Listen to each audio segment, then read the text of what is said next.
Good evening, everybody, and welcome to this evening's event hosted by the Institute for Policy Research at the University of Bath. My name is Nick Pearce. I'm Professor of Public Policy at the University and Director of the Institute of Policy Research. And I'm delighted to welcome you to the first in a new series of public events on our oceans.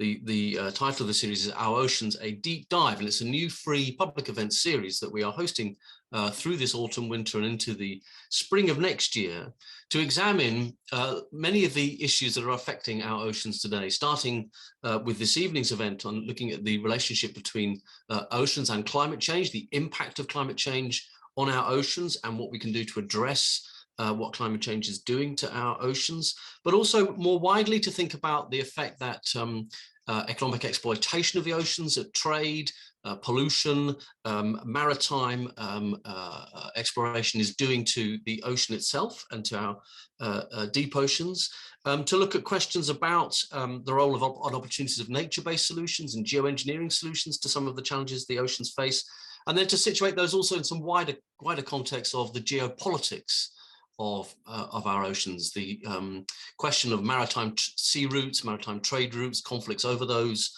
something which of course has become very pressing recently in the conflicts over the South China Seas and so on. And finally, also to look at the question of oceanic histories, a burgeoning area of historical research, the understanding and history of oceans. So these are a whole range of questions that we'll be looking at in this series. I'm delighted that this evening we are joined by Dr. Peter Richardson, who's head of ocean recovery at the Marine Conservation Society, where he oversees the Society's work on marine protected areas, citizen science and ocean wildlife protection in the UK and the UK's overseas territories. And Peter will be lecturing us this evening on our ocean ecosystems, how they're under threat from climate change, how we use them and what we can do to protect our oceans, mitigate the climate emergencies we face.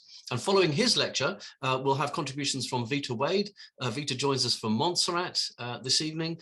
She's an award-winning ocean ambassador, science communicator and community engagement specialist and equitable blue economy advocate, works with NGOs, innovators and others to build new bridges with communities that have not yet been invited into the marine conservation blue innovation sector. So Veta will speak after Peter. And then we've got our own Philippe Blondel, who's Deputy Director for the Centre for Space, Atmospheric and Oceanic Science at the University of Bath in our Department of Physics.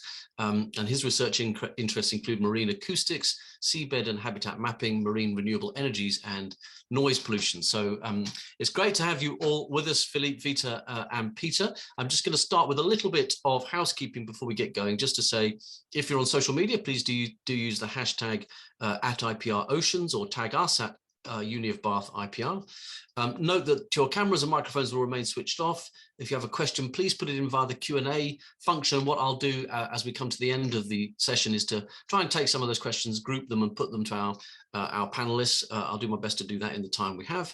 The session is being recorded, so filming and photography is taking place, and subject to there being no technical difficulties, we'll then make available the session online as a podcast and a video at a slightly later date. So you can come back and watch it again in the future. So thank you all again for joining this evening, and I'm now going to pass over to Dr. Peter Richardson to kick us off with his presentation. Peter, over to you.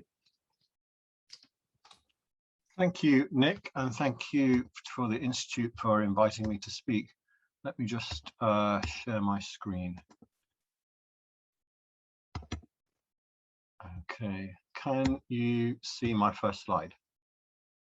Yep, we can. That's great.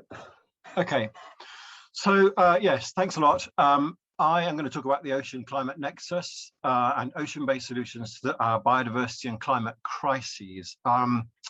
It's not going to be the jolliest of talks, I'm afraid. But I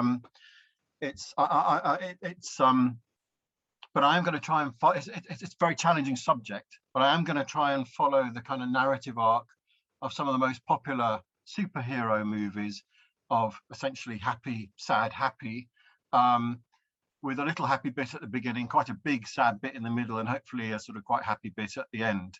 We'll see. But I think this is appropriate because it's going to take a superhuman effort to actually meet the challenges of climate change, and the ocean can play a role in that. I'm not actually a climate scientist or an oceanographer. In fact, my PhD was all about sea turtle conservation and research. So I thought I'd slide us into the presentation with some nice footage of a turtle that I met while I was doing some field work in Montserrat earlier this year. I'm just playing the video now. This is a male green turtle, an endangered species. We'll call him Trevor for the purposes of this presentation. He was coming to me because he thought I was a female turtle. He was quite amorous. It was mating season. I didn't really have what he was after. So Trevor swam off on his merry way. And you'll be happy to know that shortly after that encounter, he found what he was actually looking for and did what he was born to do. Turtles have been on the planet for about 110 million years in their current form. They're a very successful species, but obviously the ocean climate nexus is very important for them. They live in the ocean. Their habitats and their foraging habitats are likely to be impacted by climate change, as coral reefs and seagrass beds.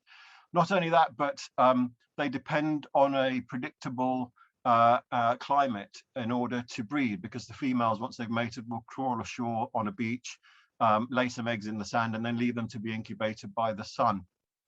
And the issues with the climate are even more compounded because Trevor, some 30 years ago, when he was an embryo developing in his egg, well, his sex was determined by the temperature at which he was incubated. So he'll have been incubated at a pivotal temperature below about 29 degrees centigrade, and thus he developed as a male turtle. Nesting beaches in the tropics where these animals breed that have surface temperatures at 29 degrees C or less are going to become increasingly rare with climate change. And so what we think is going to happen with turtles, if they don't adapt fast enough to the climatic changes, is that the population will become feminized. And Trevor, already an endangered species, will become a particularly endangered species because he'll be a male, and males will become very scarce. So while conservation efforts for turtles have been extremely successful in the last few decades, and in fact green turtle populations in the Caribbean are going up, we don't really know what's around the corner for them. It's ominous. It might not be very good. So while we're all being distracted by aging actors being propelled into space on sort of billionaire vanity projects, we're also seeing on the news the impacts of climate change on a weekly basis, and we see what's happening around the world with extreme weather events and the consequences of those. We're all familiar with this graph. We have got unprecedented, well, we've got an incredibly high surface temperature rise, global surface temperature rise, and it's down to human carbon emissions. So the climate, well, the IPCC, sorry, I'm struggling to see some of my slides. The IPCC is stating that if we don't get our accelerating global warming under control, and we don't keep the warming below 2 degrees above pre-industrial levels, then we will be facing life-threatening and catastrophic effects of climate change. And at the current rate, we think we're going to reach about, I think 1.5 degrees C warming by between 2030 and 52. I think those predictions might have been brought forward a bit. This is very sort of, it's quite a dynamic area of research, and things do change.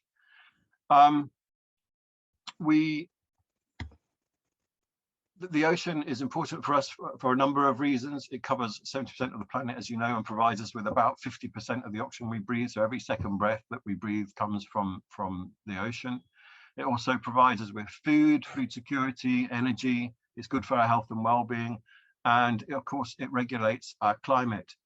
It also absorbs about 25% of the CO2 that's the anthropogenic CO2 that's been released in the atmosphere. And it's thought that it's absorbed about 90% of the excessive heat that's arisen from global warming. So the ocean and the climate are inextricably linked, and this is a diagram which sort of tries to summarize that from the IPCC. I won't go into it in huge detail, but you can basically see that there are fairly complex relationships that involve the exchange of water, heat and carbon dioxide between the cryosphere, so the polar regions, the atmosphere and the ocean. I think the key thing to take home is that what's happening is that we're getting increased ocean heat content, so we're getting sea temperature rise, we're getting sea level rise as a result of that, and the result of polar ice caps melting into the ocean. We're seeing ocean acidification, so the pH of the ocean is going down as a result of increased carbon content. Also we're seeing deoxygenation of our oceans. So there's some real big issues affecting our oceans at the moment. And often these relationships involve sort of positive feedback.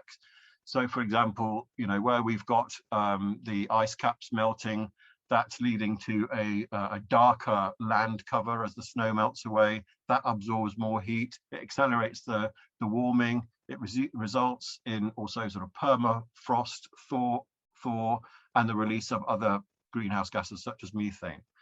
So a very, very tricky situation.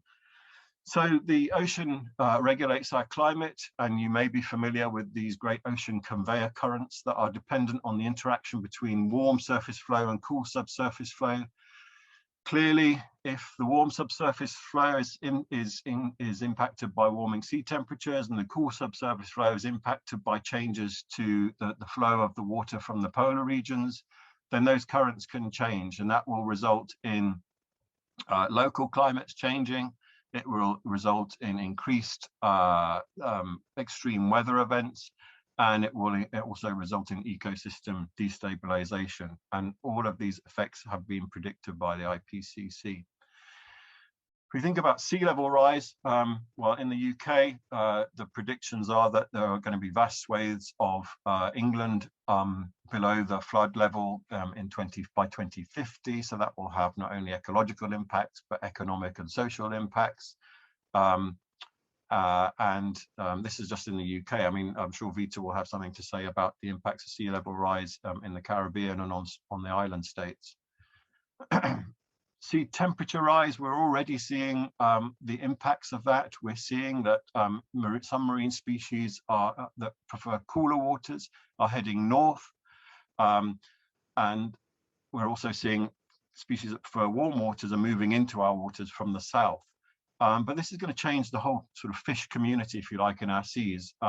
So species such as plaice and sole, flatfish that live on the seabed, they like cold, shallow water, and they're slowly moving north. The populations are slowly moving north as our seas warm up. Unfortunately, in the North Sea, the shallow habitat runs out; it gets deeper.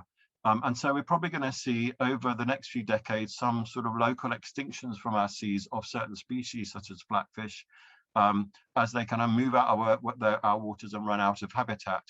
But other species such as sardines will be moving in from the south, and so our fish communities will change, and so will the fisheries that depend on those. We mentioned ocean acidification. So this is often dubbed the evil twin of climate change, and essentially the way it works is that the more CO2 is absorbed into the ocean, the more acidic it gets, and the lower the pH drops.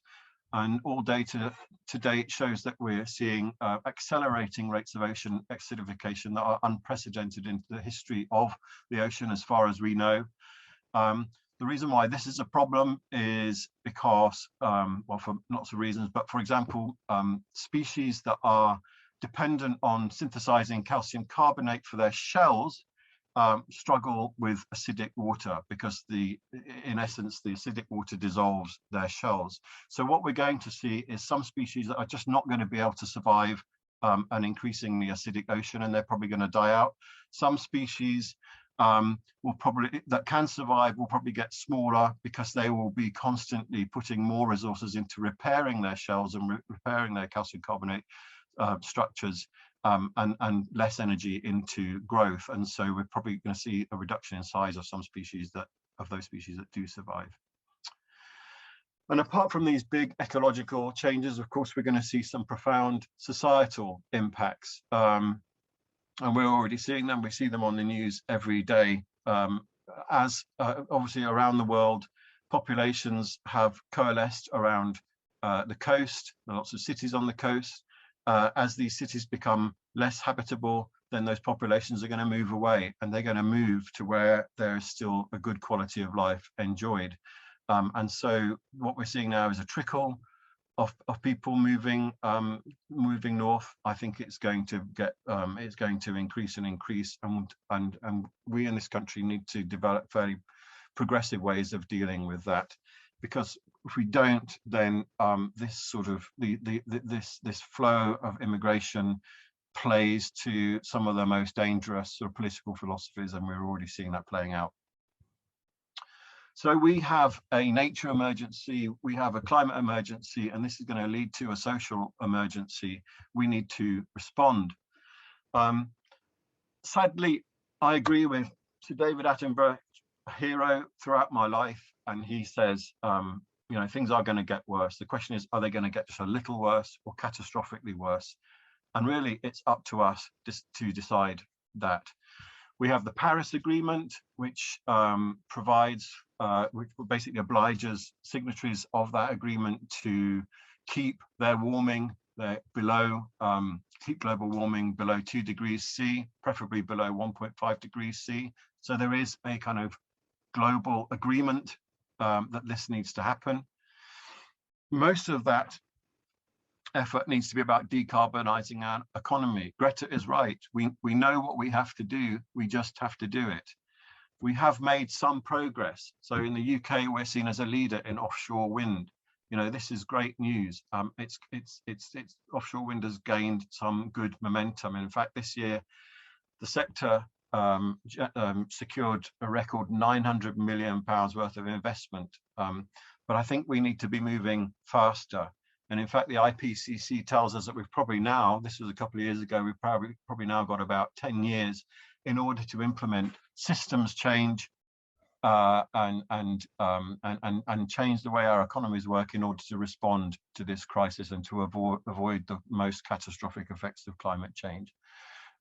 Society is shouting about it. Politicians are understanding it. The global community is starting initiatives to respond to it. For example, the Decade on Ecosystem Restoration, which is a UN initiative which hopes to restore millions of hectares of terrestrial and marine environment for biodiversity and to help mitigate climate change.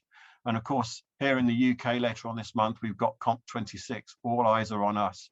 Boris Johnson has pledged action on coals, cars, cash and trees. But what about the ocean? We think it needs to feature, and we'll be there shouting about it. So what are these ocean-based solutions? Well, it's how can the ocean help us? Or in other words, the ocean does already take care of us.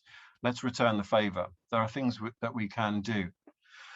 So if you look at this graph from a 2019 high-level report, Oceans as Solution to Climate Change, you can see the scale of the challenge. So the red line of the graph shows a sort of emissions trajectory under the current policy situation.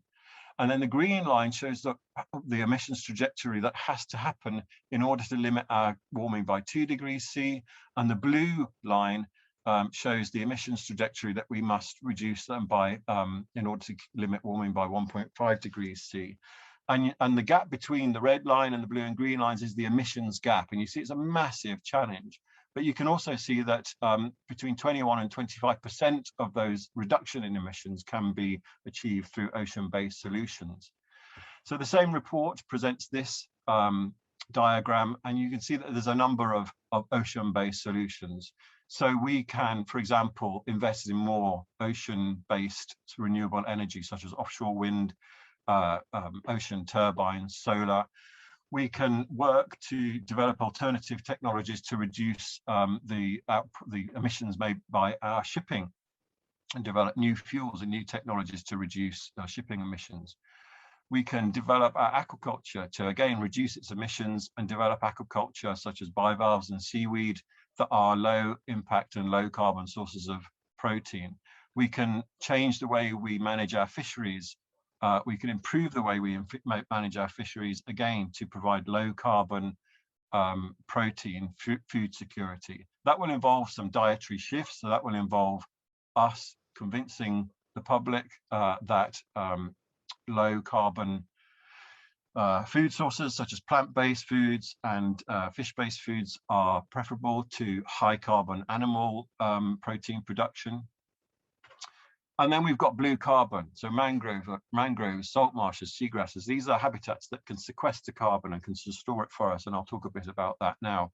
We actually released a report earlier this year in May called Ocean-Based Solutions to Fight the Climate Crisis. And go to the Marine Conservation Society website if you want to read that. We did it with Rewilding Britain. And our 3 key asks were to scale up the rewilding of our seas for biodiversity conservation and blue carbon protection and restoration. We want to integrate blue carbon protection and recovery into climate mitigation and environmental management policies. And we think the government needs to work with the private sector to revolutionize the way we currently manage fisheries and aquaculture to provide low carbon commercial fisheries and aquaculture for the future. And I'll talk a bit about that as well. So what is blue carbon? Blue carbon is that carbon sequestered from the atmosphere by living organisms and stored in their biomass and their sediments. So poster child blue carbon habitats are mangroves, which you have in some of our UK overseas territories, as well as salt marshes and seagrasses, and those two we have here in the UK. So if we think about salt marsh is incredibly biodiverse habitat. It's very good for migratory birds. It's very good as a nursery habitat for fish and invertebrates. But it's also good blue carbon habitat. And in fact, the carbon is mostly in the sediment. The plants will then sequester it and then store it deep, several meters deep in the sediment where it's stable. And the sequestration rates of salt marsh are very high, thought to be between 2 and 4 times greater than those observed in mature tropical forests. Another blue carbon habitat is seagrass. It accounts for only 0.2% of the world's oceans, but they sequester about 10% of the carbon buried in the ocean annually.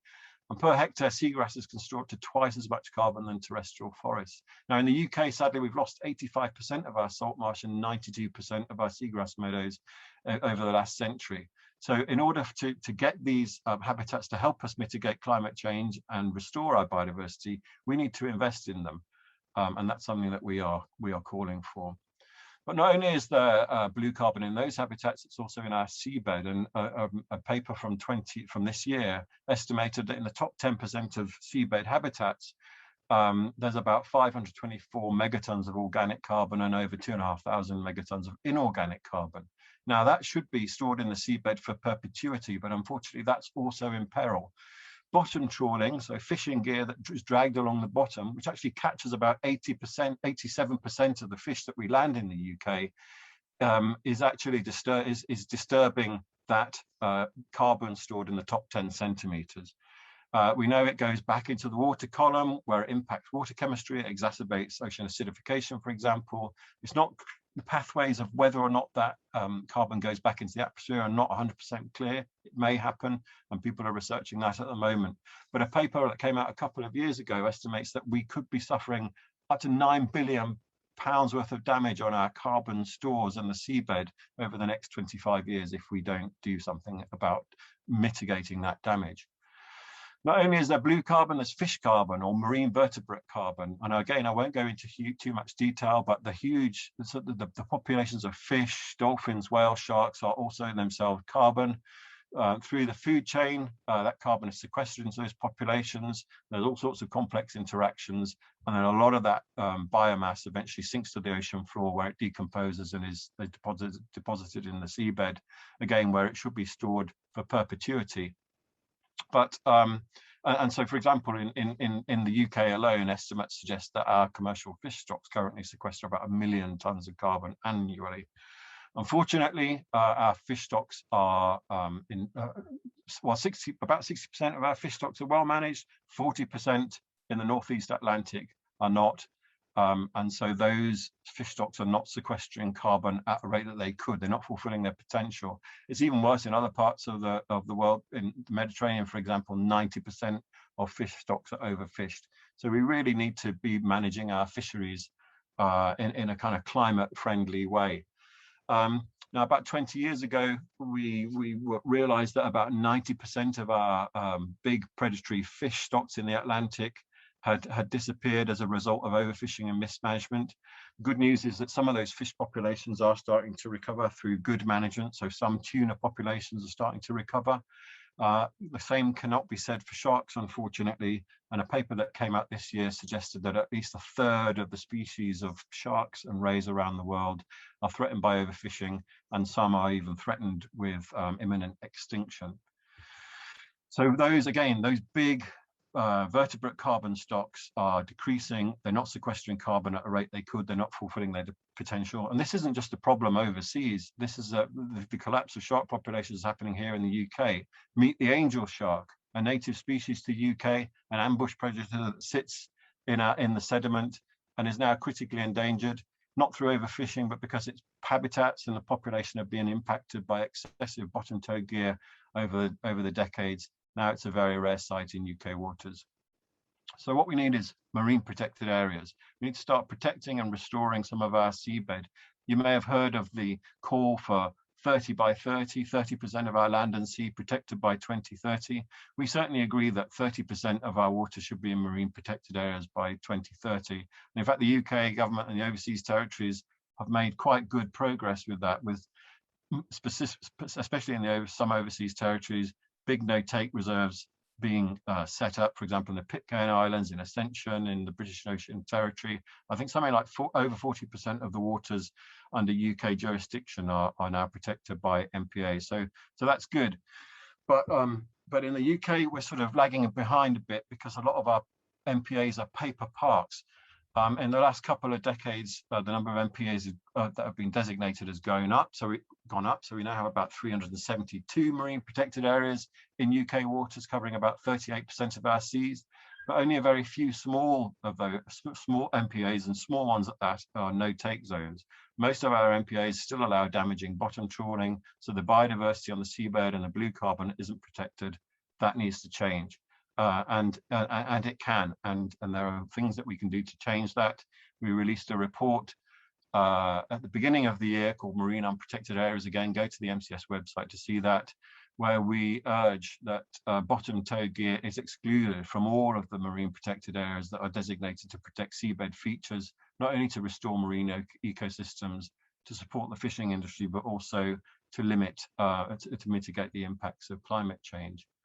This is a scallop dredger, big metal chainmail baskets with claws that dig into the seabed. A boat usually has one of these either side. You can imagine what happens when this is dragged over the seabed. It's usually dragged by quite old boats that are often decades old, all dependent on fossil fuels. It's not climate friendly. It's not seabed friendly. And we produced a report just a few weeks ago with the WWF and RSPB, which included some recommendations about how we can make our fisheries more climate smart and nature smart.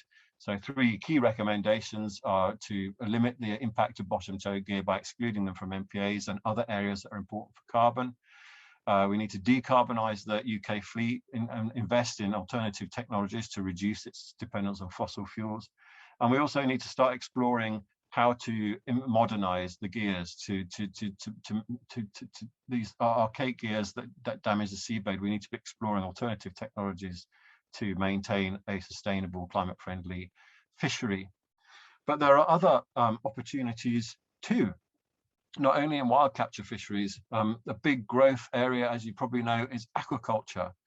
Now, the most prominent sort of aquaculture in UK waters is salmon aquaculture. It has a relatively high carbon footprint, and also it has some issues with respect to the fact that the salmon feed is dependent on other wild capture fisheries. So there are things that we can do to improve our aquaculture to make it more environmentally friendly and more climate friendly. And certainly there are some interesting innovations to do with feed technology, which should reduce the impact of the more prominent aquaculture, such as salmon farming. But there are other opportunities too. So bivalve aquaculture, such as oysters and mussels, is very low impact. It produces low carbon sources of protein. And then there's more sort of sophisticated or more modern innovations in multi-trophic aquaculture and seaweed aquaculture, again, that fix carbon, that are low impact, and that can provide low carbon protein from the sea.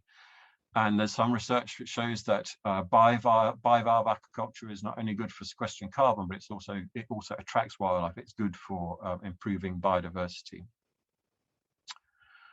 So essentially, we need to rewild our ocean. That's our main message. We need to improve our fisheries. We need to protect areas of seabed. We need to allow them to recover. We need to allow them to be restored to their former glory, so that they can fulfill the ecosystem services that we know they perform. They sequester carbon. They produce food. Biogenic reefs that made up of bivalves, they act as water filters. We need to be actively investing in rewilding our ocean for biodiversity and for blue carbon protection. So who's going to pay for it? Well, with the launch of the recent green bond package from the UK government, we can see that business has a real appetite for investing in green initiatives. And while the green bond package does provide for some investment in ocean-based solutions, there's definitely a disparity of government investment and government spend on terrestrial nature-based solutions to mitigate climate change and ocean-based solutions. There's definitely less funding being spent on ocean-based solutions to mitigate climate change. So with the success of the green bond package, why not a blue bond package that specifically targets business investment into ocean-based solutions? But in order for that to happen, then we need to see that the government is taking blue carbon seriously and has a blue carbon strategy. So we're calling on the UK government to actually have a blue carbon restoration and recovery strategy. We want it to have specific and ambitious blue carbon habitat recovery and restoration targets in its nationally determined contribution to the Paris climate change. We think that blue carbon should be fully accounted in UK carbon budgeting. It's not at the moment. And we think there needs to be a comprehensive ocean charter that integrates nature recovery plans with climate change mitigation and adaptation policies. Basically, we want the government to take blue carbon seriously. Now, sections of our population are way ahead of us in calling for this stuff. With Extinction Rebellion and Fridays for the Future, huge numbers of young people are begging us to act now. And we can't be saying that future generations will fix this for us. We haven't got the time. We now have to fix it. We have to act now. But we do have to bring more people on board. So we do have to increase population's ocean literacy. We have to increase and enhance people's connection to the sea so that they understand how important they are to the sea and how important the sea is to them. And MCS is doing a whole range of activities on that front. One of them is We Are Ocean, which is a sort of partnership project, which is trying to get that messaging out there. And if you want to find out more, by all means, look up We Are Ocean online.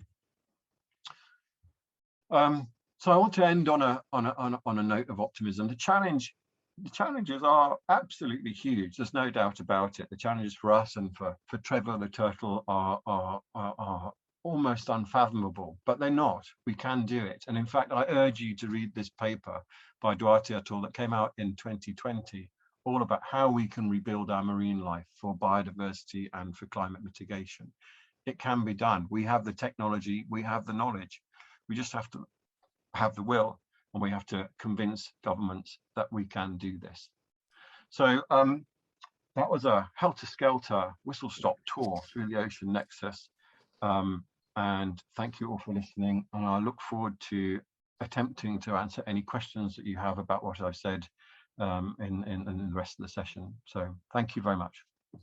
Great, thank you very much indeed, Peter. It was an excellent, comprehensive overview of all the issues, and as you say, constructive, with plenty of positive policy ideas and solutions for governments to take up, and in the run-up to COP, a huge agenda on blue carbon there. So thanks very much indeed, Peter. And as you say, we can come back to questions later on in the discussion. Now I want to turn to Veta Wade, if Vita's with us from Montserrat, to talk to you next. If Vita can come online. Yeah, there she is. Okay, great. So Vita, I'm going to hand over to you now. If you come off your mute, and I'll pass it over. Thanks very much. So yeah, thank you so much. Thanks so much again for inviting me to this conversation. Interesting enough, when I went to university in the UK, Bath University was one that I was accepted to, but I chose Nottingham instead. Didn't do anything to do with ocean conservation or marine science. Instead, I did management studies. Believe it or not, I didn't even realize that marine biology or tropical conservation or anything like that would have been something that I could do. And so I'm bringing to this conversation this afternoon or this evening, for where you're at, the sort of like the people story, the story of equity and justice in the climate crisis that we're in, and the ocean climate nexus.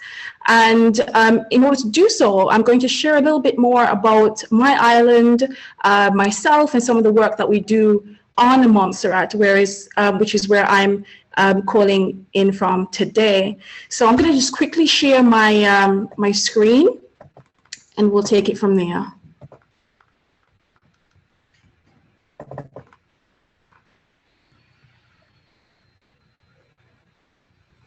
Okay, so so this is the Caribbean perspective, my perspective coming from Montserrat. And for those of you who don't know about Montserrat, Montserrat is one of the 6 UK overseas territories, probably the smallest of those that are in the Caribbean and the Mid-Atlantic. We are an island of around 4,500 people, and around 20 to 45% of our ocean space is full of live coral cover. We have about 5 species of marine life that are critically endangered, 10 species in the endangered category, and lots of small fish. I'd say probably the most seen fish are wrasse, chromies, and damselfish, maybe some blue tang as well. And so for people like me, we're looking forward to seeing lots more big schools of fish and bigger fish. But of course, we know as we are dealing with this climate crisis now, a lot of our fish are going to be moving to deeper and cooler waters. You'll see on the screen just a quick table on the species that I'm referring to. And Montserrat is in a very challenging and unique position due to its size. And of course, we also have an active volcano. So I'm Montserratian. I grew up here.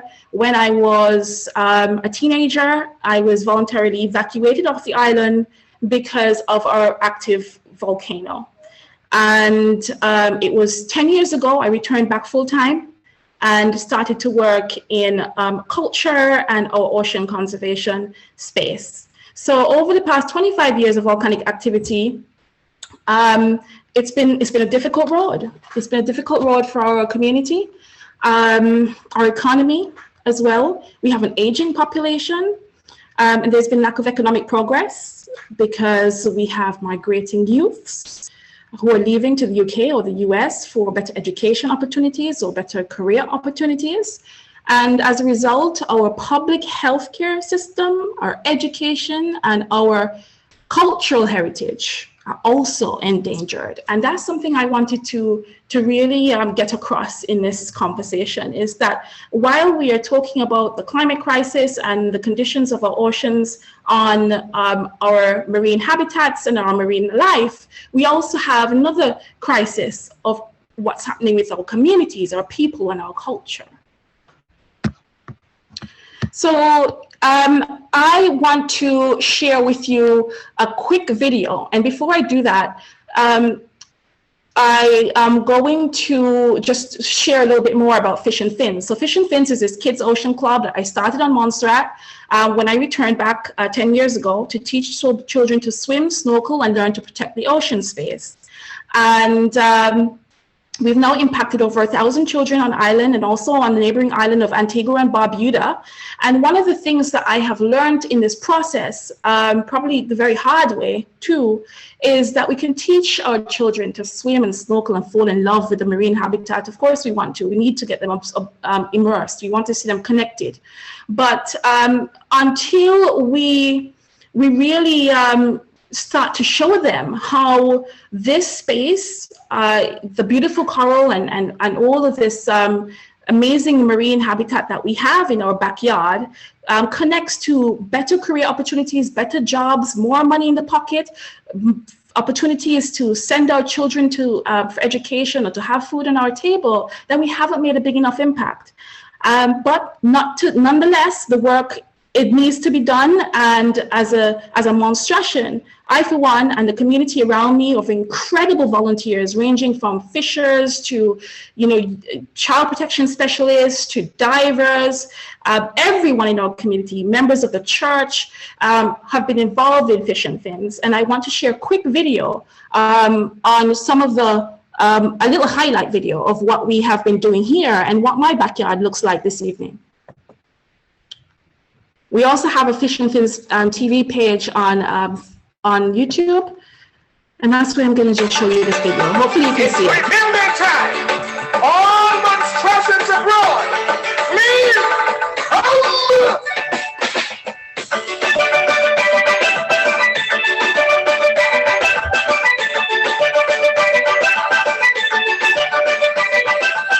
Nobody go run me away from the country. Yeah, we go set the kingdom come. Science cake and rumble. Act up now, I said, but paradise will settle down again. I love every hill and gully, every drop, stream and valley. She's still my neighbor city, but are nice, nice, nice.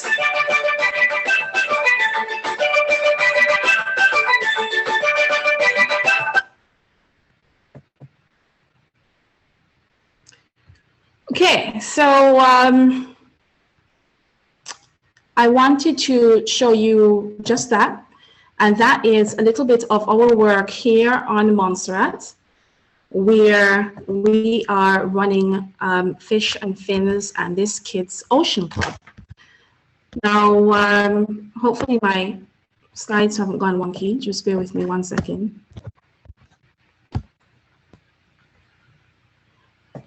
One second. Are you still there with me? I hope everyone's able to still listen. Yeah, we can hear you. Yeah. Okay, good. All right, so I was telling you that despite doing this work and engaging so many children in the community, I'm realizing that we're in this climate crisis. We're right in the front end. We're in the firing lines, so to speak. I'm talking from an island where it's incredibly hot, and everybody is talking about how hot these days are, to the point where I'm starting to think that we need to buy a cooling system, because these fans are just generating hot here. But yet, of course, we live on Montserrat without the infrastructure that provides for affordable, cheap power. So our electricity bills are usually some of the highest in the Caribbean. Now you can see a quick picture here of some of the children that come to our Kids Ocean Club. Here they learn to swim. These are a group of shrimps. These are the ones that are scared of the sea or haven't actually learned to swim as yet. And once they learn to swim, they then go into different groups like turtles and reef patrol. Reef patrol are the ones that can swim and dive, can swim the whole length of the beach. We look for invasive species. We look to see what's happening under the ocean. We do reef cleanups and participate in partnership with collaborators from all over the world. So Fish and Fins Caribbean is the next phase for us, and we want to scale our program outside of Montserrat and Antigua and Barbuda to create a next generation of ocean leaders. We have this vision of leading children's ocean education in the Caribbean and preserving and promoting local culture and coastal heritage. And by 2024, we want to have this social enterprise setup where Fish and Fins Youth Committee is on every Caribbean island, increasing our awareness about our impacts on the ocean, but also how the ocean can benefit us as well. So in this, and what you saw in the video is our Ocean Leaders program. And there we usually have around 10 young people who are sort of like selected as the island's next and future leaders, who are our role at Fish and Fins is to empower and unite these Caribbean youth, not just on Montserrat, but also connecting them to the rest of the Caribbean in creating and sharing solutions that will safeguard the future of our ocean, grow our blue economy, and also build climate resilience. So some of the engagement areas you can see here as well, their leadership skills, their marine awareness, blue internship placements, citizen science, zero waste lifestyles, and climate resilience. Our model also includes having holiday camps. So during the school holidays, we have a number of camps for our children, which ranges in numbers from about 25 children to up to 75 children at a time, usually 1 to 3 weeks. And we also, as you saw already, we have the Ocean Leadership Program. And this program is for slightly older young people from the age of 15 to 25. And what we have been doing from our inception is collaborating with interns and volunteers from all over the world. So just before COVID hit, our last set of volunteers came in from Australia. They came from Spain, UK, and the US. So we had 5 volunteers here, and usually during our camps, we invite 5 volunteers here for also the cultural exchange, to also see what is happening with our ocean space from a community and island perspective, from our cultural perspective, and so that our young people here can also see and learn from what's happening on in their country as well. Now, I've mentioned before the blue economy, and we are all familiar probably with the general term that's used, and I've taken a slide from the World Bank, the blue economy being the sustainable use of ocean resources for economic growth, improved livelihoods and jobs, and ocean ecosystem health. In my opinion, sustainable ocean use is something that isn't necessarily working for us in the Caribbean. Certainly, we have not reached a state of having the finance, access to finance, or the infrastructure to really sustainably use our ocean resources. But what I rather look at is how do we really provide for an equitable blue economy for the Caribbean? And I see the ocean space in our backyard. I'm literally just less than a minute away from the sea here, and every road leads to the sea, as with many of these Caribbean islands. Now, and it was Ayana Johnson who said, I think in one of her recent papers, was that the ocean was, she was looking at the ocean more as a hero as opposed to a victim. And I think that for us as Caribbean people, the ocean is probably going to be our last chance, probably in my lifetime, to get our community, our children and our grandchildren prepared to adapt to the climate crisis and to be able to survive it, but thrive it as well. So the model that we work with here fits someplace between tourism and climate action.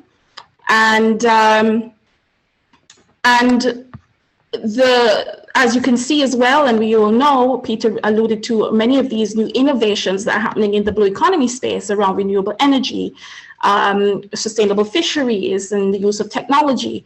We also have maritime transportation and waste management, plus more. But the question that I wanted to bring to you as well to consider is, will local native people embrace, support, and invest in the ocean climate solutions? And how do we get to that place? And are we, as Caribbean people, in a position to really manage, lead, and steward this space? And these are questions that are very heavy on my mind and integrated in all the work that we do. And as a result, it's really sort of centered the conversation that I thought to bring to you today. So some of the work that I have been doing, I've come from a place of you know, so many different emotions in regards to how are we managing on the island in terms of our climate action, climate adaptation, and how is the UK government supporting this work, how are international partners supporting this work. And sometimes, you know, it's frustrating, sometimes you feel hopeful, sometimes it's stressful, sometimes it's completely very upsetting. But what I chose to do was to really put pen to paper to think about how can we create a more equitable Caribbean blue economy for this next generation, and how do we integrate that within our programs where we're teaching kids to swim and getting involved in advocacy work, citizen science work, and collaborating with some of our major collaborators as well. So if you look on my website, vetawade.com, you'll see a free download to this framework for the equitable Caribbean blue economy. And I'm hoping that you will have a look through it. And one of the recommendations, there's 5. One of the recommendations that I had there was to provide access to the ocean and ocean opportunities through education. So this ocean literacy piece, I think, is incredibly critical. And in my opinion, ocean conservation and innovation and the opportunities to provide climate solutions all are pinning around, especially in these territories in the Caribbean, around water safety and the ability to learn to swim.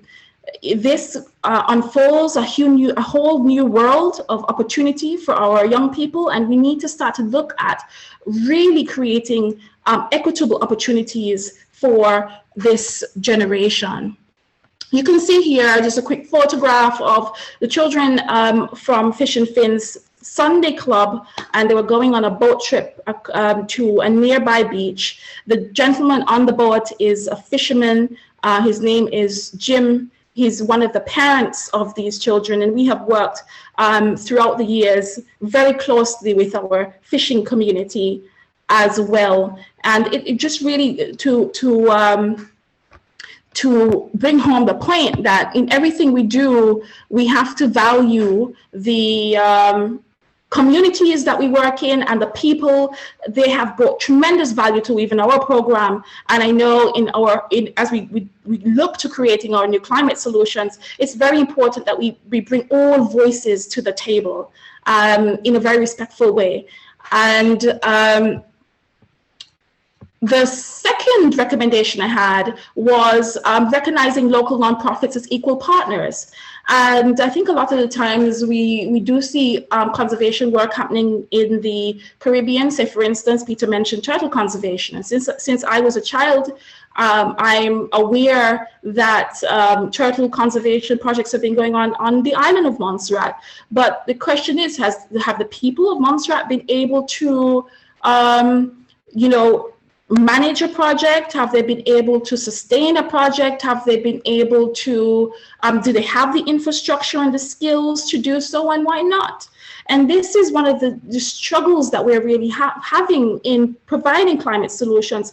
The way that we have been doing business as usual has to change, and we need to look to a new model for ocean climate conservation, ocean climate action that looks to identifying the community champions, identifying the key and critical local stakeholders and influencers, and finding a way to not compete with us, but to partner with us. And I say not to compete because I find that in my experience working in this space is that there are often organizations who wish to come to the Caribbean and bring their brand to the island, move their brand to the island. And I'm wondering the question of, does the brand itself have to be on the island, or can we find other supportive operational ways to support the nonprofits on the island, put them in the forefront, give them the access to the funds and the operational support so that they can survive doing this work. And I'm passionate about it because I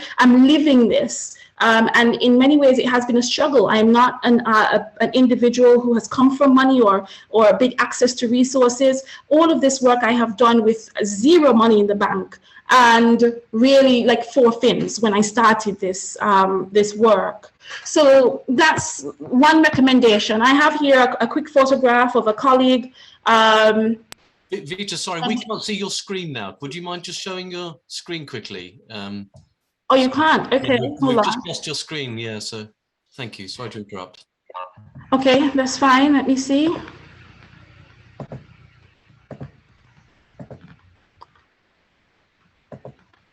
Okay, I'm just going to reshare it again. Okay, great.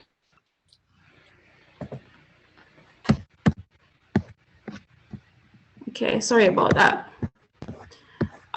Right, so I have here Stephanie Tate, and Stephanie Tate worked with the Wade Institute when they started a program on Montserrat. Before then, we had, as I said, zero money. That's my clubhouse. We had a clubhouse on the beach, very sort of like wooden shanty. And when this project came to Montserrat, I basically wrote a 2-page letter to them and said, can you please support our project? Not with money, we had the people, and all we really wanted to do was the work. We knew that we didn't want children drowning in our waters. We want children to feel comfortable and to be safe in the ocean right in our backyard here. And we wanted them to learn to identify the value that's within the sea, and also start to connect that to new opportunities for themselves, so that everyone on the island doesn't feel necessarily that they either work for government of Montserrat or they have to migrate. So this was a quick photo we took on the early days, and Stephanie was one of those people who helped to breathe life in the program that got me from 4 fins to 75 fins and snorkels, and then we were able to start to really engage more young people in this space. So another recommendation here was to modernize the academic science research model and invest in local science talent. And around there, it's valuing the local expertise and knowledge. And again, I'm grateful to be invited to this space, because I think this is what we need to do more of, to really start to identify how we craft solutions that fit for the marine environment, but also help to support the people and the culture and the infrastructures on the islands too that are endangered. So we have valuing the local knowledge and expertise, and you may ask, well, how can we do more of that on a practical level? And I feel like it's not often seen that there are folks out there who are risking their lives every day or sacrificing for their families to get the good conservation work done, that have no funding, that have no budget, that have no steady salaries. And when it comes to trying to obtain science research and science research data and information, even around positive solutions that we all need, we have to recognize this value. And I think it's very important to start to even pay people for their traditional knowledge. Whether or not that information is needed for a meeting, or whether or not that information is needed for documentaries. And that's just one example in terms of valuing local knowledge and expertise. Also, on our island, for instance, you would be familiar with the Darwin Grant, and I'm seeing a lot of grant funding coming to the islands. But out of that, the question is, how many of the islanders, how many of the native people and the young people have the opportunity to be qualified to get a master's degree, or to get a first degree, or even get a certification, a basic certification out of those grants? And I think this is another thing that we really need to look at, is how do we invest in building up the local science talent on the island, if we already have it, and if we don't have it, how do we start to create that? Because we need people on our shores that can help manage and fight this crisis, and that are going to have to survive it and live within whatever it is the perils are that will come.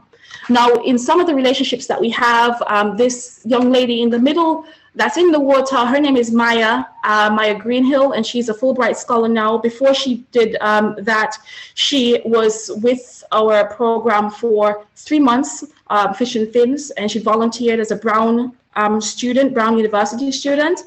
She was a fantastic support to the program, and you can see her here working with us in the island of Barbuda.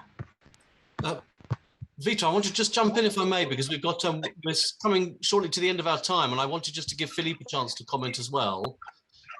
Okay, yes, I'll wrap right up. This is probably the last slide. Okay, so I'll wrap right up. Recommendation 4 was empowering our local nonprofits, and it's really about how do we empower at the organizational level. So providing grant support, formalizing our MOUs, and keeping control of our IP is also important as we look for solutions around our climate and ocean space.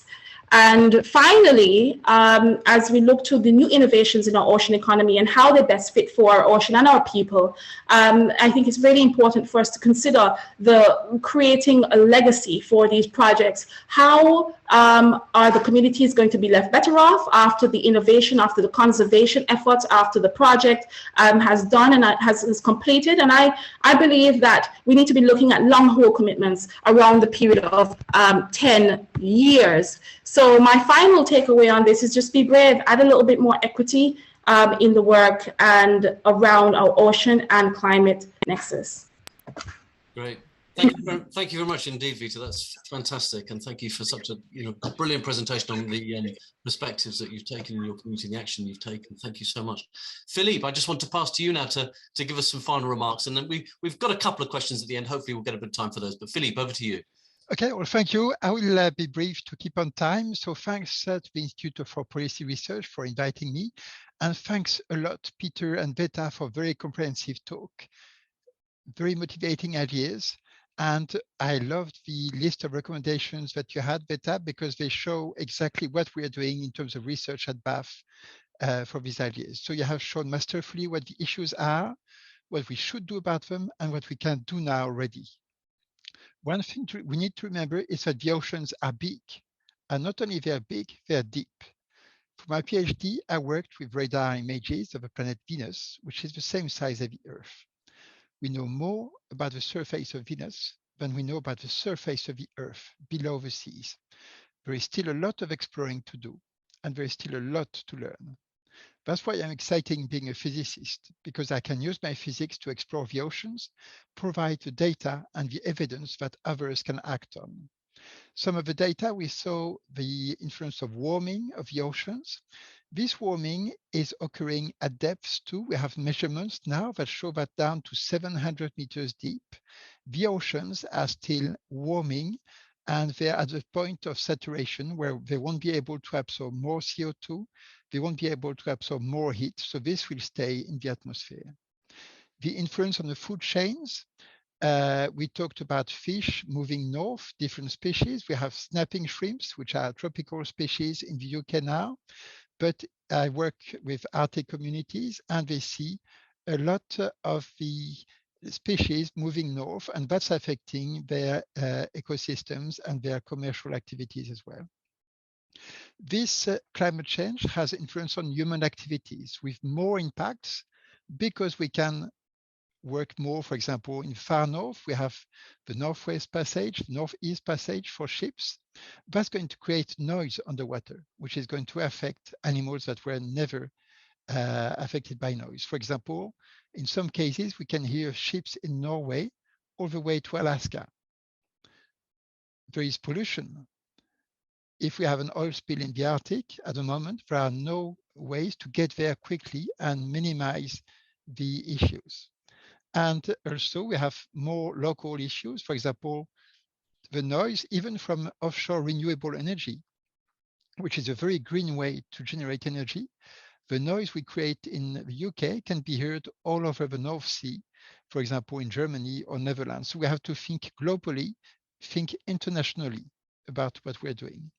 The influence of the climate, we talked in the news recently or last year about the links of Arctic weather to prolonged snow and cold snaps in the UK, but it's also affecting the rest of the world. For example, there are changes in rain patterns in Asia or the amount of snow in other places. This is exacerbated by a feedback loop. Greenhouse gases like methane exist in the permafrost in the Arctic, and they're released now as the permafrost is melting. There is a risk that this methane in deep sea beds is going to be released and amplify this climate change. So we have to be really strict about enforcing the limitations of climate change. The good thing is we have the understanding. We have a lot of expertise here. In the UK, I see we have colleagues from the National Oceanography Centre and British Antarctic Survey, but we have all our universities, all our students, all our past students working, for example, at DEFRA and other places to make the world a better place. We have the will. We're all part of international networks at European and multinational levels. We have COP26 soon. We can also do changes at personal levels. I loved the recommendations from the NCS that were presented there. I remember a recent book by Gaia Vince called Life at the Anthropocene. This book shows the importance of local knowledge, what Veta was referring to, what the impacts of climate change are at local level, and how people can feel empowered to mitigate these impacts at local scale, propose innovative solutions, and not only address climate change, but adapt to what is unavailable at the moment. So my key message, trying to keep on time there, is the future is ours. We have the data, now let's act on it. Thank you. Great, thank you very much indeed, Philippe. Thank you for your presentation and again, for ending on a very, very positive note for us there in terms of what we can do, what we know and how we can apply that knowledge. Great, if I could ask Peter and Veta to come back as well, that would be great. We've got just some questions. I mean, one question, just a few questions in the short time we have left, but the first one was to you, Peter, which was in terms of sort of thinking about the sort of, if you probably, I take this question to be, if you've got the kind of classic frameworks of government accounting, you know, prioritizing GDP or thinking about the components of GDP, we've had well-being supplementing GDP, and here the question is, you know, do you need to think about something like natural capital contributions in order to, as it were, bring blue carbon or rewilding ocean spaces into, as if you like, the sort of dominant frameworks for government policy? That's the first one we had from Pete. I think I've captured that correctly. So, way essentially, I mean, I suppose, does the natural capital approach apply? I'm very skeptical of the natural capital approach, but I understand it's kind of, you know, the conversation that's being had, and, you know, the whole idea behind net gain and the natural capital approach to the net gain sort of philosophy. I don't have any hard and fast answers. I do think that in terms of prioritizing ecosystem recovery, we do need to think about the stacked benefits. So it's not just about blue carbon, it's not just about biodiversity, it's about the accumulative value of all the services that these habitats provide. So I guess the natural capital approach can capture some of that. But yeah, I think in terms of prioritization, it can't just be about what we want to bring blue carbon into the conversation, but it can't just be about blue carbon. It has to be about the sort of accumulated ecosystem services that these really key habitats provide. Yeah, absolutely. Great. There's just a question just quickly for you, Philippe, which was the author of the book you mentioned on the Anthropocene. Could you just repeat that, please, for Emily? A question from Emily. Sorry, take your mute off, Philippe. The name is Gaia, like the Earth, so it's a very appropriate name, and the surname is Vince, V-I-N-C-E. So it's totally free advertising. It's just that I loved the book, and she knows what she traveled around the world for more than a year, talking to local people. So what I loved as well was the emphasis on local knowledge and local solutions. Great, fantastic. Veta, we've had lots of people asking for your slides, and I think Sophie's able to share those, we'll email them to attendees so everybody can see your slides, just that we lost you for a little bit on the slides. But I suppose Melissa Garan asked a couple of questions to both Peter and Veta, really, which is about how the vulnerable communities, and Veta answered much of this in her talk, I think, but the question about supporting and protecting the most vulnerable and natural resource dependent coastal communities in the context of rewilding the ocean, supporting blue carbon sequestration and 30-30 efforts. I suppose in a sense, what the question is, what's the just transition in the context of the blue carbon agenda and coastal communities, if I can put it that way? Perhaps Peter, and then, I mean, Vita's, I think, said a lot about this already, but perhaps I can come back to Veta too. But Peter, in terms of the climate negotiations in particular, perhaps as well. Yeah, it's a great question, and I think also pertaining to the other question, there's going to be difficult choices to be made. In terms of what I was focusing on, in terms of restoring coastal and marine blue carbon habitats, often the damage is being done not by the kind of the majority or the majority of users in those communities, but by the sort of larger, wealthy, more sort of technologically equipped bigger boats, let's say. So in terms of impacts on seagrass or on sedimental blue carbon stores, the inshore fleet or the artisanal fishers don't tend to impact that, whereas the big sort of funded trawlers or the businessmen with their big trawlers do make an impact. So I think in terms of restoring some of these habitats, low impact artisanal use isn't necessarily going to be impacted. In fact, it will be enhanced by the restoration of these habitats. So I do think that there's definitely a kind of a societal benefit to protecting inshore blue carbon habitats and coastal habitats. But I do think it's absolutely key that as Veta was highlighting, that that local communities are deeply involved and informed about how coastal habitats are managed, and it's something that we take very seriously. So we use a method. You go to our website. We use a method called Community Voice Method, which is all about using film to reach deep into communities to understand their values and their connections to particular marine environments and how they think they should be managed and protected going into the future. And essentially it's a sort of form of participatory democracy to inform marine management rather than having it imposed in a top-down way that people won't be happy with and won't necessarily comply with. But yeah, I'm sort of rambling a little bit, but I think there is an essential need to use participatory democracy methods to ensure that coastal communities benefit from all of this marine habitat restoration and recovery. And I think they can do. If you recover the ecosystem services of these habitats, then local communities are likely to benefit. Thank you, Peter. Yeah. So and thank you, Philippe, for sharing the link to the book you mentioned. I think that's in the chat. Thanks very much. So Veta, yeah, just perhaps a final word from you, just on sort of that question of participation and the just transition for coastal communities. Yeah, it's a big question. Access to funds, and as we approaching COP26, I think access to funds for the islands and especially the powerful work that's happening on the ground in the grassroots, that's a necessary partnership for some of the bigger picture and high level work that's happening in institutions like yourself and international organizations. This is a really key piece, and I think that we all need to use our levels of influence to see how we can raise voices for funds to be more accessible to the territories, for instance, and I'm just talking from my personal experiences. So the funds need to be accessible, and they need to be a lot more sustainable over a long period of time, and additional to the development funds that we're getting.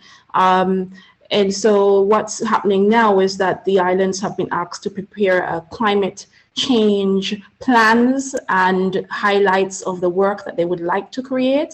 But what is going to need to happen is that the islands are able to access the money where it's most needed, in the hands of the people who are really doing some of the heavy lifting work.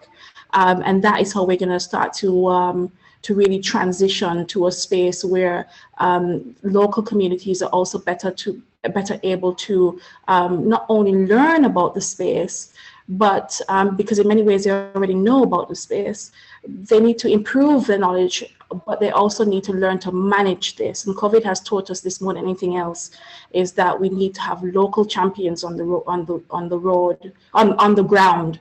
And we need to have them skilled and able to manage as equal partners with yourselves, wherever you may be in the world as well. And a final thought too is around what I've been really impressed with is the Future Generations work that's happening in Wales and the Future Generation Commission. And I think we all need to sort of look at how our work can support that future generation team of people, probably blue champions and advocates in the regions, to really help to support the messaging and help to create the policy directives that are needed so that we can access the funds that are necessary.